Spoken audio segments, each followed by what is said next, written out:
Welcome back to my channel. તો અત્યારે વાગી ગયા છે 8 અને અમે લોકોએ ચેકઆઉટ કરી લીધું છે. હોટલની બાલ્કનીમાંથી કંઈક આવો મસ્તનો વ્યૂ આવે છે.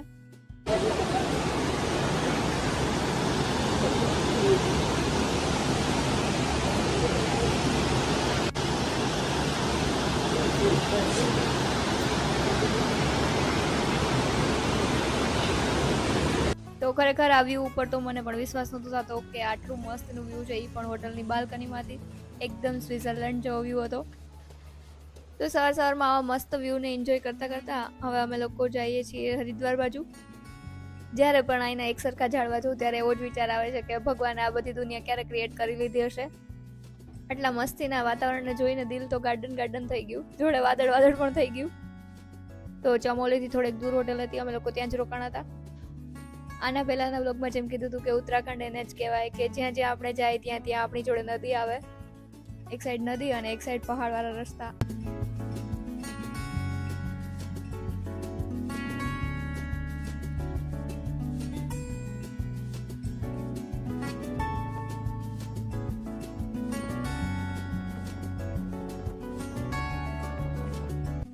રીલમાં દેખાતા રસ્તા અત્યારે રિયલમાં દેખાય છે.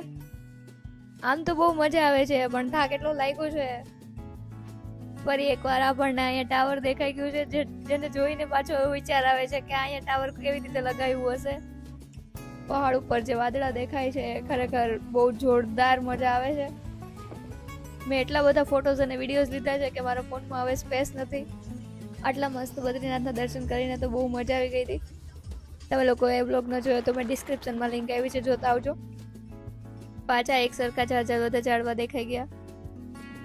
ત્યાં કીચડવાળા રસ્તામાં ભાઈનું કંઈક એક્ટિવા ખરાબ થઈ ગયું એવું લાગે છે. વગર વરસાદનો અહીંયા કીચડ જેવો રસ્તો થઈ ગયો છે.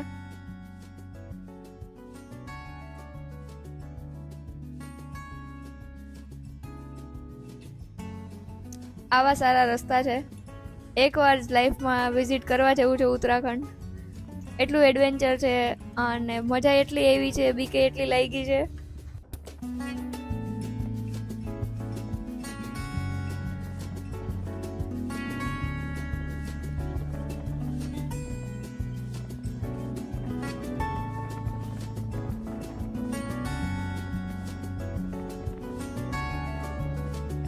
વાગી ગયા 8:30 અને અમે લોકો પાછા ટ્રાફિકમાં ફસાઈ ગયા.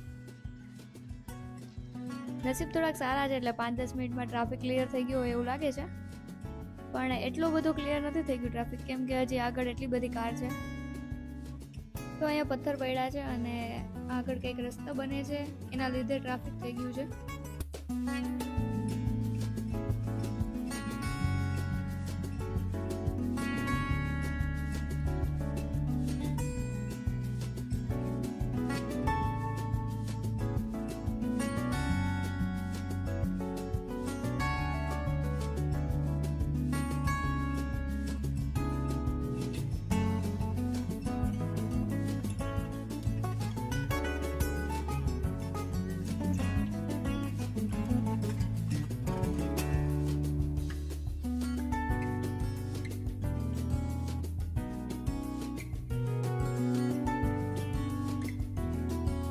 જનરલી આપણે અહીંયા રહેતા ન હોય એટલે આપણને ખ્યાલ ન હોય, પણ અહીંના લોકો કેવી રીતે એડજસ્ટ કરતા હશે કે જ્યારે સવારમાં એ લોકો કંઈ કામે જતા હોય.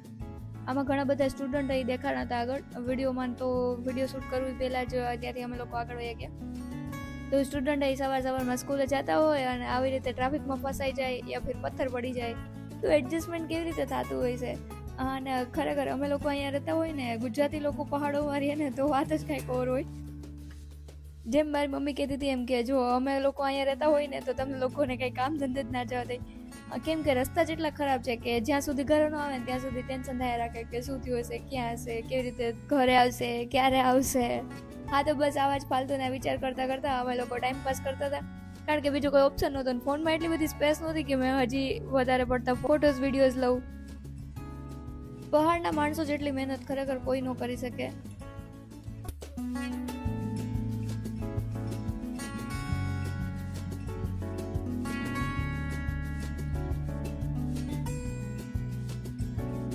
હજી તો શ્રીનગરને પણ ઘણી બધી વાર છે. અમે લોકો શાયદ નંદ પ્રયાગમાં પહોંચ્યા છીએ.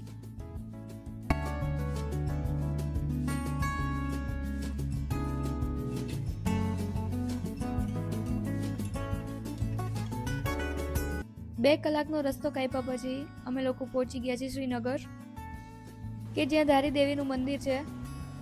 આ તો એ જ મંદિર છે જે નદીમાં વચ્ચે આવેલું છે. તો ત્યાં નીચે પહોંચવા માટે પગથિયા ઉતરીને જવાનું છે. આ પગથિયા શાયદ 400-500 જેવા છે.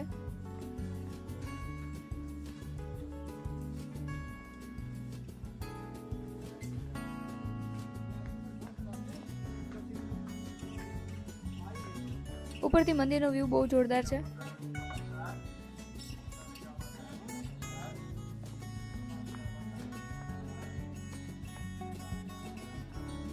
વચ્ચે એક બ્રિજ પણ દેખાય છે.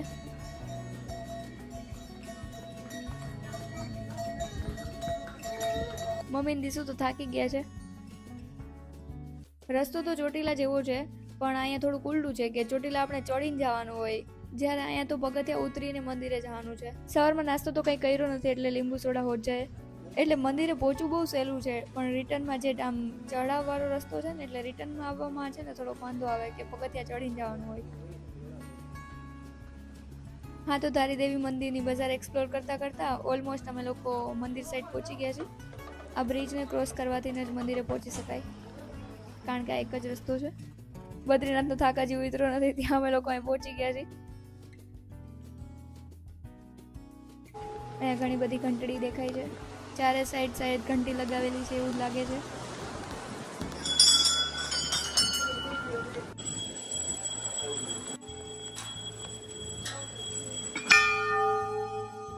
આ તો એ જ મંદિર છે જ્યાં માતાજી દિવસમાં 3 વાર સ્વરૂપ બદલે છે.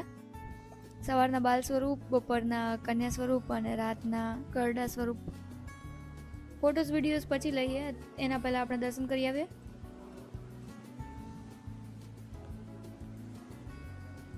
અંદર ફોન અલાઉડ નહોતો એટલે ફોટોસ તો ક્લિક ન થયા, પણ 11:15 જેવો ટાઈમ થયો હતો એટલે આપણે બાલ સ્વરૂપનું દર્શન કર્યા. આ મંદિર માટે એવું માનવામાં આવે છે કે 2013માં જ્યારે કેદારનાથમાં બાઢ આવી હતી ત્યારે મંદિરની મૂર્તિને હલાવી અને બીજી જગ્યાએ મૂકવામાં આવી હતી. એટલે માતાજી ક્રોધિત થઈ ગયા હતા અને એના લીધે જ કેદારનાથમાં પાણી આવ્યું હતું.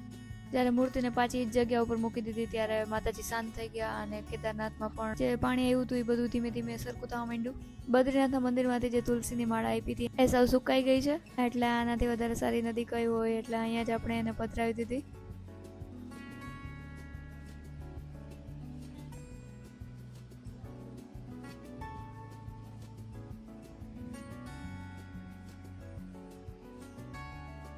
અહીંનું વાતાવરણ જોઈને બહુ જ મજા આવી ગઈ છે. આ સામે રસ્તો દેખાય છે. બાય રોડ જવાનું હોય તો અહીંથી જવાનું, કે આપણે પગથિયા જ્યારે ઉતરીને ન જવું હોય ત્યારે બાય રોડથી જવાનું. તો હવે મસ્ત નદી પહાડના ફોટા લઈને અમે લોકો જઈએ છીએ મંદિરની બહાર. અત્યારે બહુ બધા થાકી ગયા છે એટલે એવી કોઈ હાલત નથી કે ચડીને ઉપર જઈએ, એટલે અમે લોકો બાય રોડ જઈશું.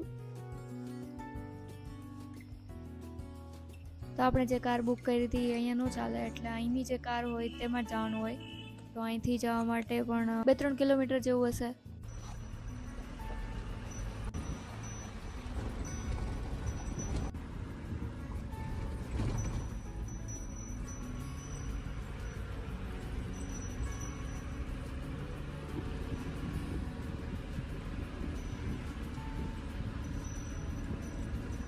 બસ 5 મિનિટમાં અમે લોકો પહોંચી ગયા હાઈવે ઉપર. અહીંયાથી અમારે જે કાર પાર્કિંગ કરી હતી ત્યાં જવાનું છે. દૂરથી પણ મંદિર દેખાય છે. 3 દિવસમાં ખાલી અમે લોકોએ મના ગામે જવું હતું અને બસ જ્યાં પણ લીંબુ સોડા મળે ત્યાં લીંબુ સોડા પીવાની. તો માતાજીને દર્શન કરી અને અમે લોકો હવે જઈએ છીએ હરિદ્વાર સાઈડ. 2 કલાકનો રસ્તો કાપ્યા પછી અમે લોકો પહોંચી ગયા દેવપ્રયાગે. આ પગથિયા ચડીને જ સંગમ જોવા જવું છે. ઉપરથી બહુ મસ્ત વ્યૂ આવે છે. દેવપ્રયાગ એટલે કે ભાગીરથી અને અલકનંદાનો સંગમ, જ્યાં આપણને 2 નદી અલગ અલગ દેખાય છે.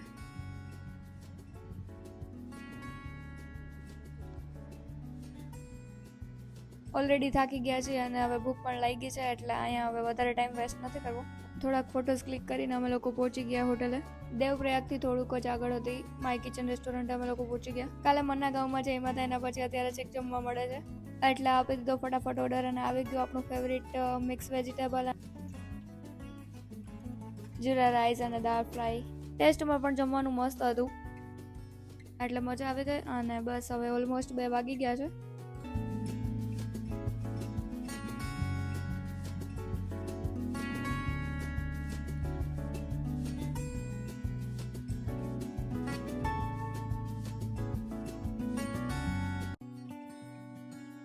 હજી હરિદ્વાર થોડું દૂર છે એટલે એક નિંદર કરી લઈ.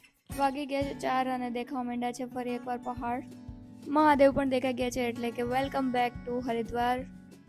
હરિદ્વારની નદી પણ દેખાવા માંડી છે અને પહોંચી ગયા આપણે હોટલવાળા રોડે.